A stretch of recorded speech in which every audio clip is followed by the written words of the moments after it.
everyone, and welcome to another episode of the Places We'll Go show with Richie and Mark. Today, we have an incredible guest, Ben Rhodes, on the show. Welcome, Ben. Hi, guys. Nice to be with you. Amazing to have you on here, Ben. Look, before we get stuck into the actual show, I want to give you some highlights of Ben's career. So look, Ben is currently the brand director at the Phoenix Group, which for all of you who may not have known is the UK's largest long-term savings and retirement business. And you may be more familiar with some of their brands like Standard Life and Sun Life. So Ben actually leads the charge on developing both the overall brand strategy for the group as well as their individual brands within the portfolio.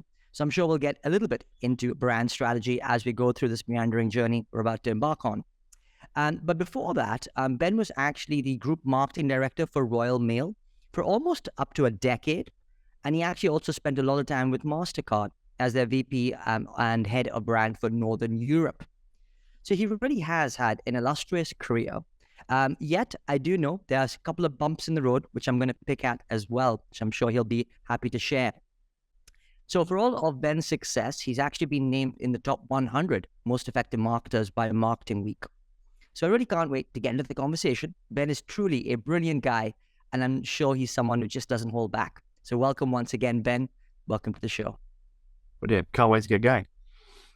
It's fantastic to have you on, Ben. Now, for this will release in the sociable hour, but you have to know we're doing this at a rather unseemly hour of the morning. So, Ben, you'd normally be out with walking your dog. So tell us a little bit about your dog and what walking the dog means to you. Oh wow. So yeah, we got a puppy in the middle of lockdown, like so many other people did. Because I think particularly my kids were feeling the kind of stresses and strains. I had sort of 3 teenagers at home, well, 2 teenagers and my daughter is a bit younger. And so we decided we'd get a dog. And that created a whole new ritual for me in my life, and it forced me to kind of get out and about. And I think, and in many ways, what it did is it replaced my kind of morning cycle to work, which I used to do in London. I used to get into Paddington and jump on a Santander bike and cycle across the parks up by the Palace and then down Embankment to where I was working at Royal Mail at the time on Victoria Embankment. And so the dog walk for me sort of came to replace that, and but also be a little bit more sociable. I live quite close to a park, and there's a whole bunch of people from all sorts of different walks of life. We're all there with their lockdown puppies. Who are increasingly older now, sort of 2 or 3 years old. And it's just a lovely opportunity to sort of, reflect, plan on the day ahead, think about things and have a bit of space to yourself. So yeah, it's quite a precious time in my day. That sounds great, Ben. Well, look, you talked about reflection as part of that ritual that you take on. So tell us about a couple of reflections that you've had of late, particularly in the context of the current operating environment we find ourselves in. Oh, goodness. So I think, what are my reflections on this? I think the truth is that the last 10 years, I mean, ever since the financial crash in 2008, actually, the operating environment for most brands and businesses has been pretty shocking, if I'm honest with you. And it's really hard to find growth. And to have that kind of consistency that maybe in the earlier part of my career, I was able to do a plan for a year and largely stick to it. And I don't think I'd be able to do that for about a decade. I think it's been really, really hard to do that. And that makes building brands really, really difficult. Really, really difficult. Not impossible though. But you have to think really hard, and you have to have a degree of agility, which I think you probably didn't need to have before. And then when I think about the actual kind of nuts and bolts of marketing in today's world, I think there's lots of distractions, and I think maybe people with a few more grey hairs can help people who are kind of coming into the industry and are newer to it to kind of try and focus on the big things, focus on the things that make an impact, focus on outcomes and not necessarily just activity and output. I think is really, really, really important. You can be really busy, but not actually achieve any kind of commercial gain or brand growth. And I think it took me a while to realize that actually that's just daft. Really, you want to focus on your outcomes, not your outputs. So be slightly less busy, take a bit more time thinking. Don't get so distracted, and just focus on delivering big, impactful things. The prospect of being busy fools, ever present. How do you stay in that space of not being a busy fool? So a lot of it goes into kind of planning, and because you can't do an annual plan these days, really, you sort of have to do a sort of quarterly one. But it's just being really clear on what it is you want to achieve across the year and how you can kind of chunk that up. And really, a huge part of my job is then making sure I've got the right resources and capability that are able to dedicate their time to actually achieving those things.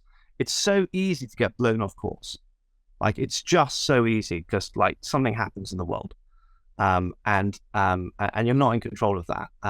But I think it's so you have to have a degree of agility to it. But the upfront planning, the thinking, the kind of getting the brief right, understanding, listening to your audiences, and really trying to solve their problems rather than just kind of the flavor of the day in the company. That's really, really, really important. Ben, you talk about the world of distractions. What are some of the biggest distractions that you think are in the world today from a marketing perspective? Oh, wow. I think there's so many channels now. When I started, it was really easy. You didn't need a big team. I mean, at MasterCard, I think there was 3 of us who did all the advertising. I can't remember how much our total budget was, but it was in tens of millions. And you just made a TV ad, right? Or you did a radio execution version of that, or you did some print or some outdoor. The internet hadn't really kind of taken off at that point in time. There wasn't any social media at all. I think we did something on MySpace back in the day, but it was so simple and clear, and you could reach millions of people really effectively. Whereas now it's multi-channel, it's completely integrated, and you need to think so much, with much more kind of I was going to say lateralness, but you know what I mean, width, as well as depth. That I think it makes it really easy to forget. And I think particularly for what that means for the composition of a marketing team is that you tend to get a lot of specialists who are brilliant at their thing, right? But very few generalists who've got the skills to kind of sit across the top and actually knit it all together. I think it's difficult for that just to be the marketing director, right? Because they tend to be facing into internal stakeholders and sorting out budgets and HR and all sorts of things like that. So you need a cadre of people in your team who've got those generalist skills that can arrange all of that. And I think it's a real challenge because because you've got these very strong specialists, they're going to pull you into separate directions. And so kind of being able to sit across the top and kind of orchestrate that is quite a challenge. Yeah, the world has definitely become more complicated. MySpace, wow. So if we're looking in the rearview mirror, let's go all the way back. What was your entry into the world of marketing? Happy accident? Very deliberate? Oh no, it was a complete accident. I finished my degree. I did a degree in an arts degree. It was sort of philosophy and English. Had no idea. My parents didn't go to university. In fact, my dad left school at 17. So they was no help when it came to careers. But I knew I didn't want to be a plumber and spend my life on my hands and knees like my dad. So I was actually working in a pub. I got into a publishing course in Watford College, but my folks didn't have any money and the bank wouldn't lend me any. So I didn't quite know what to do. So I was just working in a pub, and then we had a lock-in, as you used to have in those days when pubs closed at 11 o'clock. And there was this old couple at the bar, and they said, "What are you doing next week?" I said, I don't know, I'll go temping or something. And they said, "Well, come over." So we run a little advertising agency in the local town where I lived near. Just come and join us in the studio. We need someone to do a bit of proofreading, maybe a little bit of light copywriting. Just come and do that for a bit. So I did. I ended up staying there for a year or so, mainly on the creative side actually, which is where I started. Got very excited by Photoshop and PageMaker and Quark and all these kind of technology software platforms. Ended up getting a job in London in a retouching house of all things. And I was absolutely hopeless at it because I can't paint, and this was all literally painting on screen, and I was just rubbish at it. So it didn't last so long, but I realized I really liked the industry. I really liked the people and the vibe, and I liked kind of media. So I went back to the original agency that Bill and Fiona ran in Wallingford, and they took me on as an account executive. and I stayed there for a year or so. And they gave me some great advice. They sort of said, look, if you want to have a career in advertising or marketing, you haven't gone through a kind of graduate route. But if you're going to do this, you want to try and work in a big agency, or you want to go in house. But you're never going to break into a big agency if you haven't kind of gone through a kind of graduate program, unless you specialize in something. So we think, because you've got no experience with TV, you've got no experience with kind of above the line channels, really. So just try and specialize in something. And so I got a job, very luckily got a job in a financial services ad agency, quite a small agency called Bills and Coleman McKenna, on the Woolwich account. And I stayed with them for a bit, and then I moved to another independent ad agency, and that was a financial services agency. I kind of raised to account director there. I worked on the launch of More Than with Lucky the Dog and all sorts of stuff. Kind of cut my teeth on sort of proper advertising. And then, the call came, from McCann Erickson saying, look, we want someone. We've just wound down our financial services arm, pulled it into the main agency. Could you come would you be interested in coming and running our JP Morgan Fleming account across Europe? Hooray. So moved into Herbrand Street. And then, of course, the moment I got in there, because you can't ever work on one piece of business, I then started working on loads of other bits of business. So I worked on Tiffany's for a while. I worked on a whole bunch of Johnson & Johnson brands, ran Microsoft in the UK. It was absolutely phenomenal. I was only there for about 2 years. And it gave me a huge insight into, the real, big agencies, big creative ideas. And this was a time when McCann were very, very strong on kind of big global platforms. And it was phenomenal to kind of be there while they were going through quite a big period of change with Rupert Howe running the agency, Robert Campbell and creative. It was phenomenal. But then I reached a point in my life where we'd had one kid. My wife was pregnant with our second. And I was doing a lot of traveling, because you go into a big network agency, you're forever kind of going around, over to New York or around Europe. And I decided that actually I didn't want to build my career in agencies anymore. I looked up at my boss and his boss, and I'm thinking, I'm not sure I want to be like you in 20 years' time. I'm not sure I want to be, a pure ad man. And so I got approached through a headhunter to go in-house at MasterCard. And I thought, wow, that'd be brilliant. Hopefully no traveling, and I could just focus on one brand. And they've just done they do the prices advertising campaign. I'd love to be kind of part of that. So I moved in-house, which was a huge culture shock. Because I think, Richie, you worked at HSBC for a while, didn't you? I think, I went from an ad agency of young people, pool tables, loud music, to, this very, very quiet environment. It's like working in a library, with people with kind of like, toeing socks and very short trousers and sort of, very nerdy. But just doing this, but I allowed to do this fabulous advertising. So I rebranded there was a debit brand called Switch, which MasterCard bought, and I rebranded that to a brand called Maestro. It doesn't exist anymore. Yep. So, and did all sorts of stuff like that, loads of posters, advertising all around the UK, and had great fun. Then moved on to MasterCard, launched contactless payments in the UK back in 2008, and had an absolutely terrific time. Safe to say that I still travelled loads. More than I travelled when I was in McCann.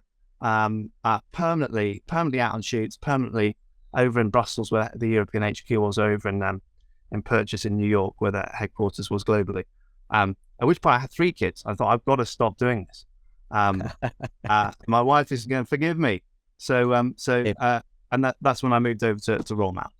Yeah, wonderful. What a wonderful recount and reflections on a fabulous career to that point. And of course, still going great guns.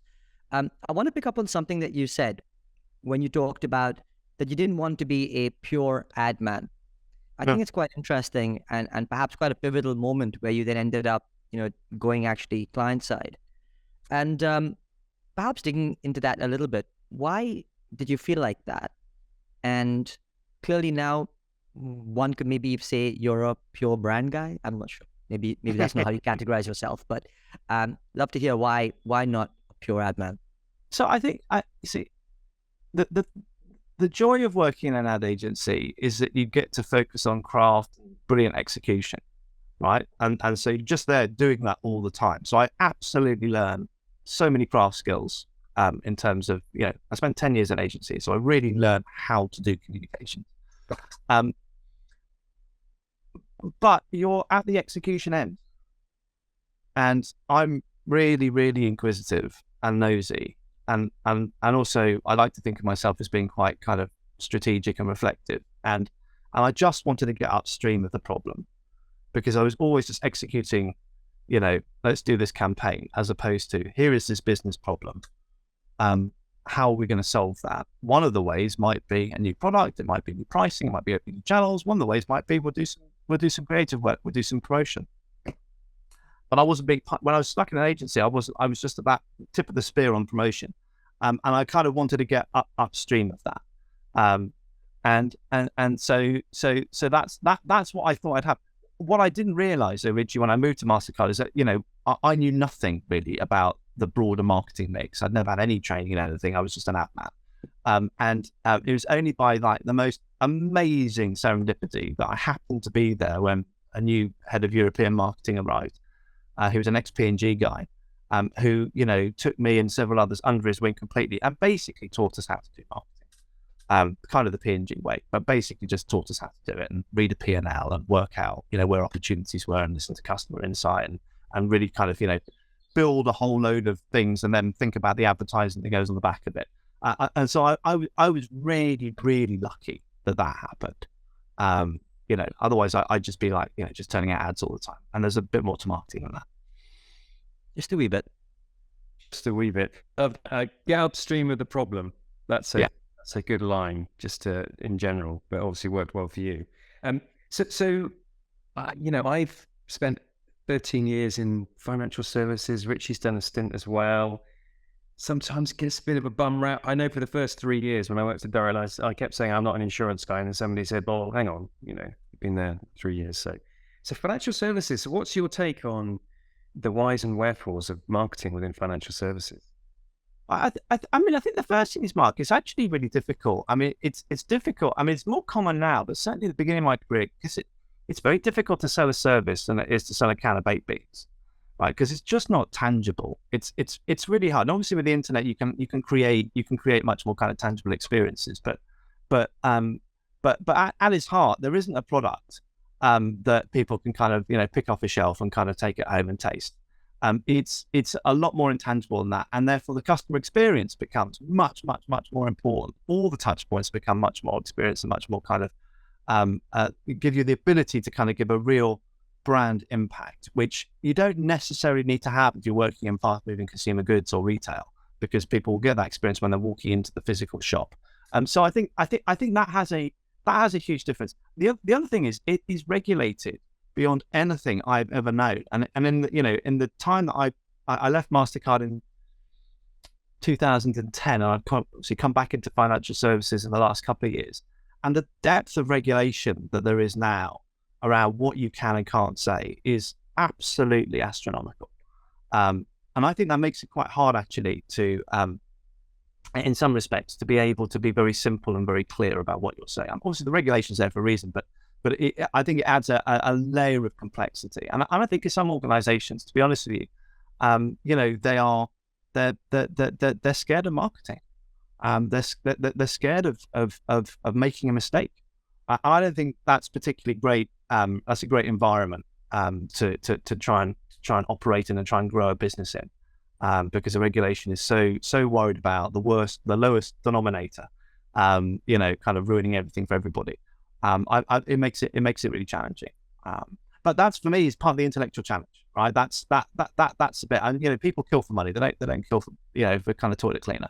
Money literally makes the world go round, and it's hugely important to everybody. And so I think there's aspects of financial services which are so vital, and it needs to have great marketing and great brands around it. Yeah, hugely, Ben. I want to come on to, so clearly, you were voted in the top 100 most effective marketers, but yet you've clearly got brand in your title. And the reason why I'm not suggesting they're juxtapositions at all, but actually there's obviously this ongoing debate within the industry about short-termism versus a long-term point of view. And you clearly have been very successful at garnering and getting your organization thinking a bit more long-term than potentially other people have in other industries. I just wondered if you have any advice or a bit of what makes your magic sauce per se, in order to kind of get people to see a longer term brand point of view or a brand lens in what is an increasingly short term space. Oh, I think it's really difficult, Richie. I mean, I spent 10 years at Royal Mail. Gosh, that organisation's in trouble now. And I'll be honest with you, it was fraught. It was a very difficult organisation to operate in as a marketeer. We never missed the revenue target. We never missed the growth target. The issue is the profitability. The issue is the operational cost base. But so there was a constant pressure to cut costs and a constant pressure to be short term. And I kind of lived in that environment for about a decade, where you have to be the voice, and with the other kind of commercial leaders, you have to be the voice that says, no, we have to focus on the longer term. We have to transform this business. We've got to move away from just delivering letters to delivering e-commerce and parcels on it. And we have to kind of assert ourselves. We have no right to be in that space. We have to kind of, we have to really kind of build a very strong brand and a great experience that allow us and get our customers to trust us to be able to do that. And I think that for me was a real sandpit for me to kind of learn. It was quite a brutal environment in some respects. But when you're in the fire like that all the time, it gives you a really good appreciation of the value of long-term thinking over short-term thinking. Because if you're pushed into a monthly budget cycle as opposed to even a quarterly, half-yearly, or annual cycle, because you're literally just worrying about, have we got enough money to pay people's wages for the next month? Right? Have we got enough revenue coming in? Have we managed our costs properly? It really focuses your mind. And what you see is that short-term effect of stuff isn't sustainable. You end up running very, very, very hard and never really getting any further forward. So you have to put in place. And I've been very lucky to work with senior executives above me who've kind of got it. That you have to build a relationship, and you have to earn a right in the market, and you have to kind of constantly reinforce that and do that. And I think, I mean, I am a brand guy. I mean, when I took redundancy from Royal Mail in the middle of the pandemic, I figured I did 10 years. So if I killed someone, I would have been out by prison by then. So I thought that's the time to leave. And I took 6 months out, which I'd never done before in my life. And I just sat there kind of going, look, I've probably got, I don't know, 2, maybe 3 roles left in me before I kind of go and do something else altogether. What do I want to do next? What am I good at? And what do I enjoy? And is there anything in the marketplace that will let me do those things? And what I decided, and it's probably, it goes to the point Mark made about kind of squiggly careers, a way back, which is, I kind of went, I don't want to be the group marketing director at another large FTSE 100 company at this point in time in my career. Because actually the stuff that I love doing and I'm really good at and is hugely valuable, I'm unable to do when I am being pulled in a million different directions. And so I did a little stint actually at GSK for 6 months as a bit of consulting work while I was trying to find a permanent role in their kind of global brand team, which was just opened my eyes up to what I really, really enjoy doing, which is, producing brilliant work at a brand level, not advertising, but like just experiences. And I just thought, I'd love to do a bit more of that because I really enjoy doing that, and it has a huge benefit. And so it took a while, but then I found this role at Phoenix, and I said to Claire when she interviewed, I said, yeah, you do realize I don't want to be the marketing director for the whole of the company. So I'm so glad you said that, because all the other candidates want to do that, and that's not really how we're kind of structured here. And what we really, really need is somebody who can just develop a brand strategy for us at holdco level, work across the group, help us improve the capability, and a bunch of other things that they wanted me to do. And it's just like I was just sitting there going, yes, that's exactly what I want to do at this point in time. Now, I do miss some elements of the kind of the hardcore commercial side of things, because I've done that for most of my career. But I don't miss it that much, to be honest with you, because I can have much greater impact than what I'm doing now over the long term, supporting the kind of enterprise-wide strategy than I'm going to do working in one of the little trading companies, pushing very hard there. But I can help create the culture and the environment that they can really, really succeed in doing what they want to do. And that's yeah. So that's where I'm at the moment. Love that, Ben. So you went back and looked at what you are good at and what you enjoy, and decided not to go FTSE 100 again and do more of the same. So I'm going to go existential for a moment. I mean, this is a lot about ego versus fulfillment, and the two intertwine. So tell me a bit about your perspective. What's the role of ego, and does it get in the way? Does it help when you're making these big career decisions? I think it's really hard, Mark. I think because there's part of you that kind of goes, I just want to keep on going up the greasy pole, and I want to win, right? I mean, it's always, for me, marketing is always, my career has always been about kind of trying to be the best, trying to get to the top. And I think the big realization that I've had in my career is actually I didn't really enjoy it up there very much. I was quite good at it, but there were so many bits of it I really, really didn't enjoy. And it took me away from being able to have the kind of impact that I wanted to have in the work that I was doing. So I kind of slid down the pole a little bit, I guess, to a certain degree, and that took a while for me to get used to. But it's absolutely the right decision. Absolutely the right decision for me. But I think that point around ego is really important. It's more, and I think it's about self-awareness and really understanding who you are and what's important. I think that's probably the other thing. Is I also realized that, especially being at home for a couple of years, through lockdowns and all the rest of it, was, I missed so much of my family's life by not being here. And I really love being at home with my kids. And so, just kind of getting a bit of better balance, I think, is also really, really important. I hadn't realized that before. I was a bit thick about that, to be honest with you. I kind of just put career first all the time, which is a bit dull for me to think about it. Oh man, like honestly, I love that answer there, Ben. And I think it's something that certainly all ambitious people really, really struggle with. But it's so good to know that you've wrestled with both those dynamics and kind of reached that a happy place. And I think the thought that, you're in a place where you get to spend more time with your family, whilst doing the thing you love. What else is the essence of life beyond that? I mean, it's really nice to hear. I want to kind of poke a little more at some of those uncertain moments in your career. Yeah. And, you mentioned your role at GSK as being a stopgap and one that actually you got a lot of benefit from. But tell us a little bit about maybe some of those dark moments, maybe post-redundancy, career failures, or maybe feeling a bit like failing. I don't know. But any reflections on sort of those? Yeah, moments? for sure. I think probably the biggest.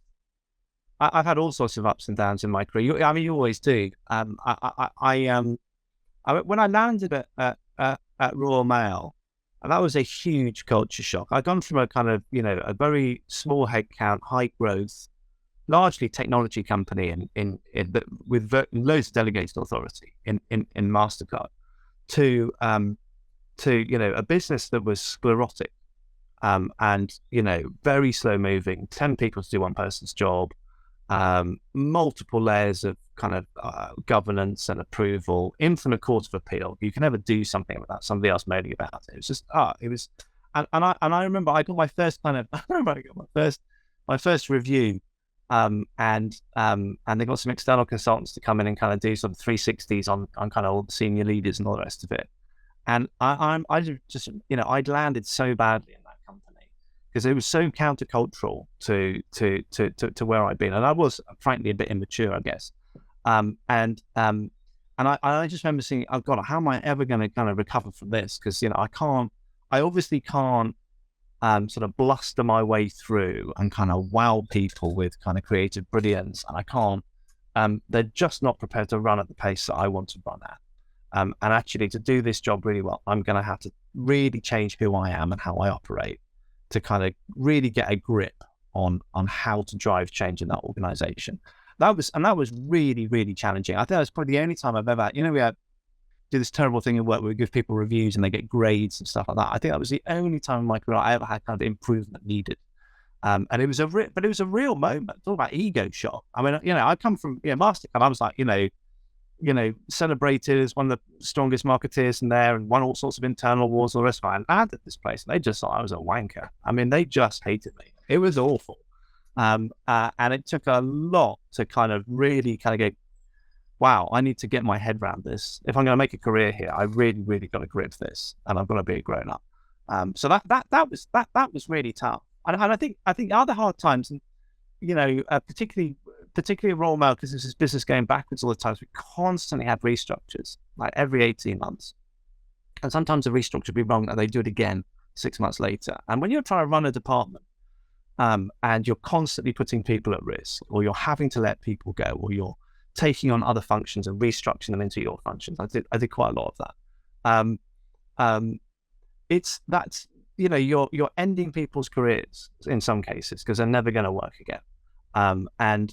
It's one of the hardest things I think I've ever had to do. Unfortunately, I had to do it 3 or 4 times at Royal Mail, and those were really dark days, because it's also very inward looking.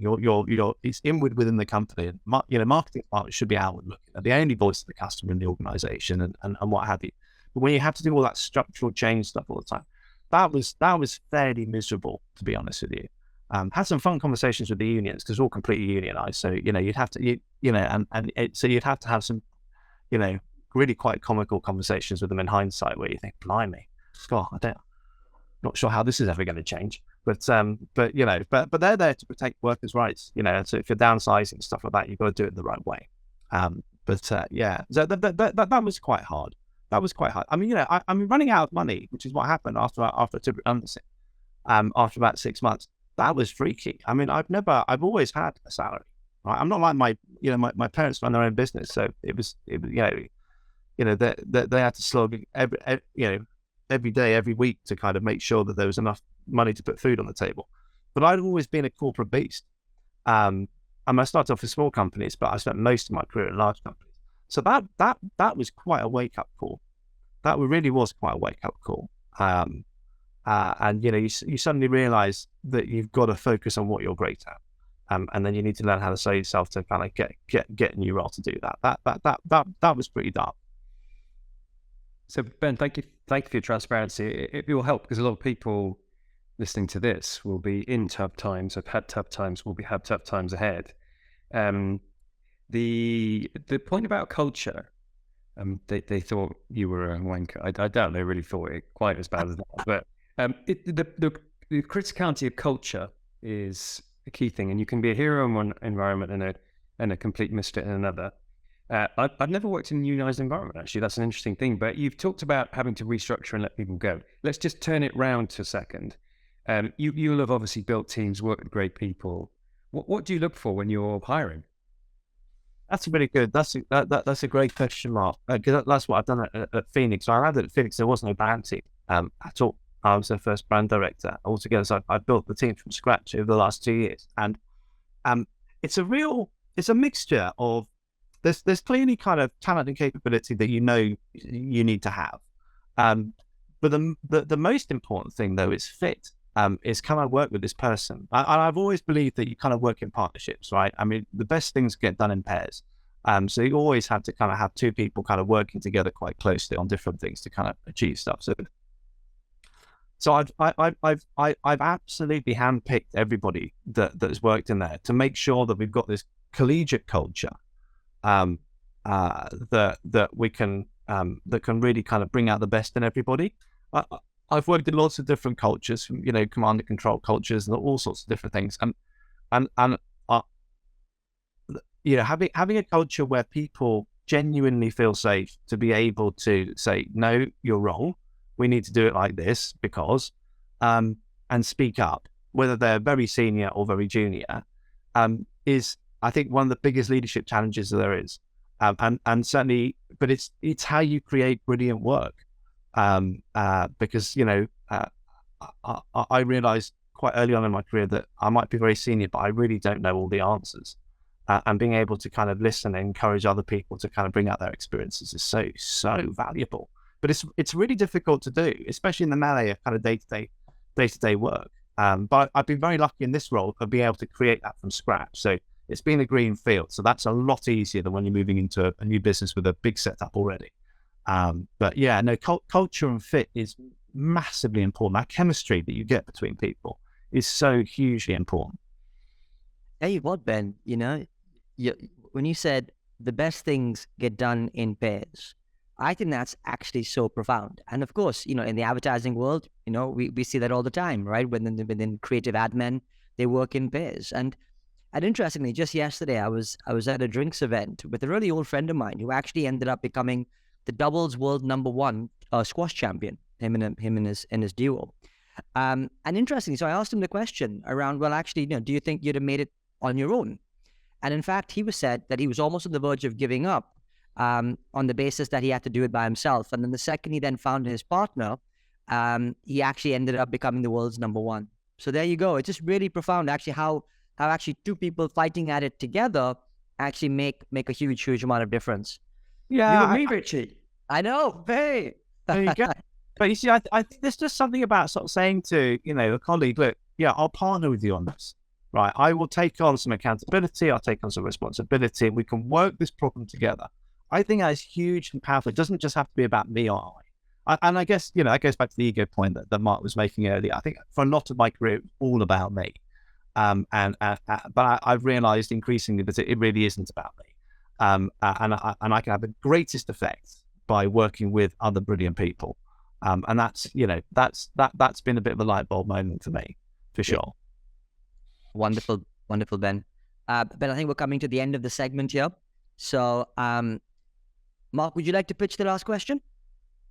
Yeah, I've given a very zen sort of sense from this conversation. So what's a good closeout question? I mean, maybe just a very broad one about, what's your advice to people as they're trying to juggle this thing we've talked about, which is enjoyment, satisfaction versus strive for achievement? So I think, when you're at the beginning of your career, you don't really think about how long you're going to be working for, and what that can mean for how you decide what you're going to do and how you're going to do it. But if you work on the basis that most people are going to be working for maybe 50 years of their life, they're going to be having to do something to earn some money. And a lot of people entering the industry now will live until they're at least 100. So we can curate our careers in different ways. If there's a lovely story I heard about it's a book called The 100-Year Life, which has really affected me personally. Is that there's a lovely metaphor, which is if you're a playwright and you've written a play, and then the theatre director says, but you've got another extra half an hour. You wouldn't just make a longer last scene, would you? You'd completely rewrite the play to fit the whole time. And I think so. My advice to people on their career is to think about the long game, and to think, it's all right to do something different. It's all right to make lateral moves. It's all right to I don't have to do everything in my 30s. I can reach the peak of my career in my 50s. It doesn't matter.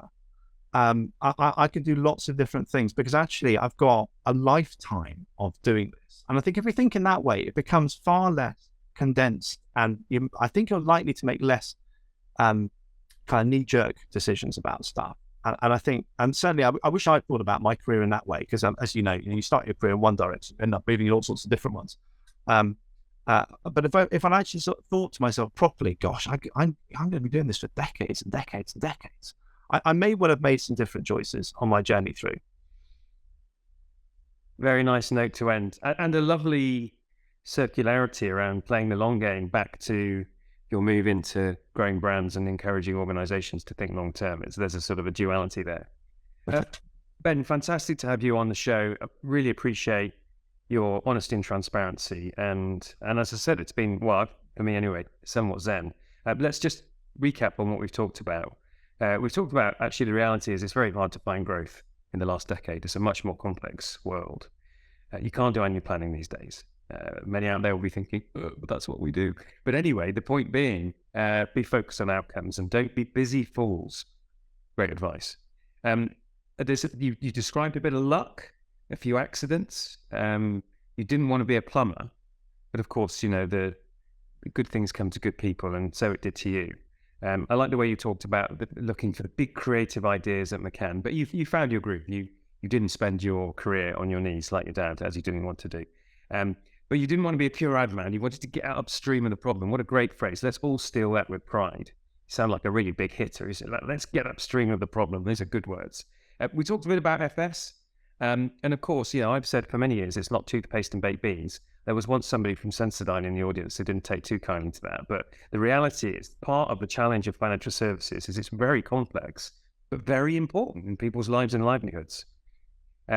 You then talked about brand having to take the long-term perspective, asserting in the organization, uncomfortable at times, but critical if you care about the long-term success of the company. And then we turned a corner and we started to talk a little bit about your pivot moment, what you're good at, what you enjoy, pushing the ego down a little bit, and you put your career first and always wanted to be the best, but haven't actually enjoyed it up there.